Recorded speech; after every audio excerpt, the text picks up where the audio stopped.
یہ آپ صلی اللہ علیہ وآلہ وسلم کے کہے ہوئے الفاظ ہیں، انشاءاللہ آپ نے بھی ساتھ پڑھنے ہیں۔ حدثنا محمد بن بشار قال حدثنا يحيى بن سعيد قال حدثنا شعبة قال حدثني أبو التيح عن أنس عن النبي صلى الله عليه وسلم قال يسروا ولا تؤسروا وبشروا ولا تنفروا۔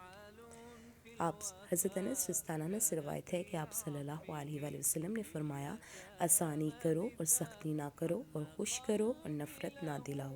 اس میں ہیومن رائٹس ہیں جو ہمیں بتائے جا رہے ہیں۔ آسانی کریں دوسرے کے لیے، نفع مند بنیں اور سختی نہ کریں، کسی نہ لہجے میں نہ رویے میں رکھیں، اور دوسروں کے لیے نفع مند جو ہے وہ بنیں اور خوش رکھیں دوسروں کو، اور نفرت نہ دلائیں، فساد بھڑپا نہ کریں، دوسروں کے لیے خوشی کا باعث بنے، آسانی کا باعث بنے، نرم لہجے کا باعث بنے۔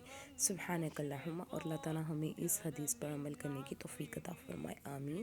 اللہم سبحانک اللہم و بحمدک نشہد لا الہ الا انت نستغفرک و نتوب الیک۔ اور جب ہم حدیث پڑھیں تو ضرور درود شریف بھی لازمی پڑھ لیا کریں انشاءاللہ۔